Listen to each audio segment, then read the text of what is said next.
Hello everyone, wanted to quickly go over a feature we're adding in version 1.4.6.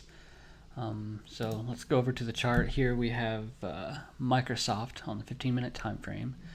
And before we get started, if you hear any kids screaming at each other, then apologize. That's just part of the life right now. So anyways, let's continue. Hopefully it'll be quiet. So if we go into settings, you'll see a new section, trailing stop, and we do have beta tagged on it.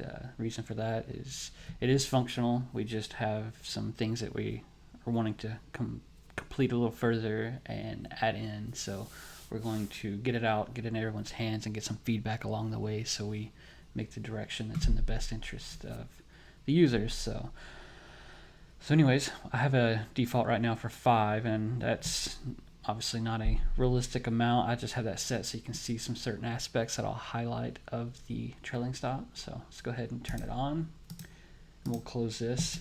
And the changes you immediately see are obviously the trailing stop banner, and you'll see it's doing a live tick or a live tracking of the amount here.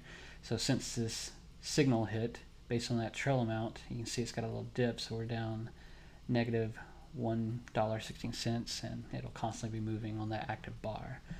The other thing you'll notice is it's slowly painting a little tail there. So it's got a trail that is painting along, and I'll show you how to turn that off. And you can kind of see the previous positions, their tails. So obviously we're in a bullish trend here, so it would have been wise to only take bulls here. So, but you can see that it also does it on the bearish side as well.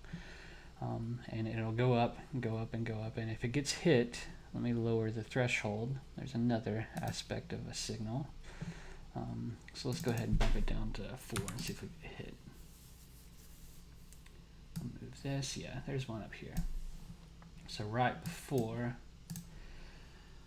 this signal hit, this trailing stop was hit. All right, and so it'll show you that. Same here.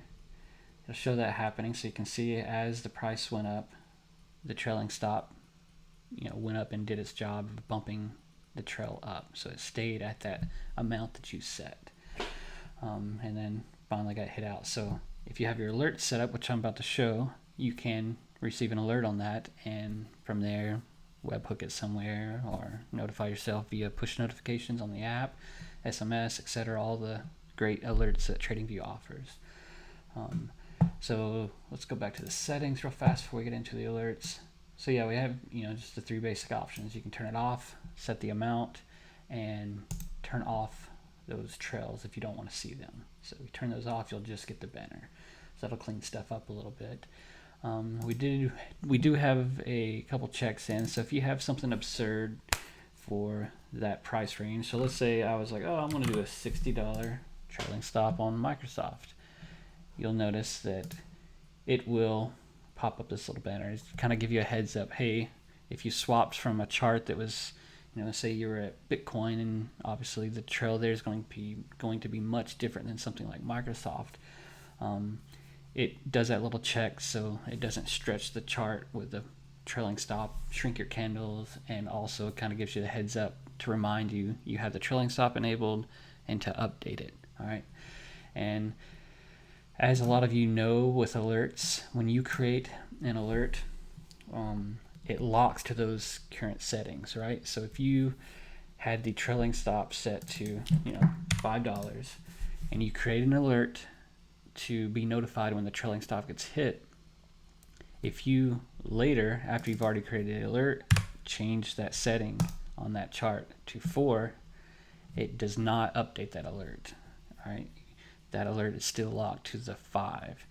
So just a reminder that even though it changes visually for you, that alert in the back end is still looking at the initial settings from when you created it. Same for the chart settings, everything. I know a lot of you are familiar with that already, but for anyone new, if you change the trailing stop settings and you had an alert created, make sure you update the alert. Okay.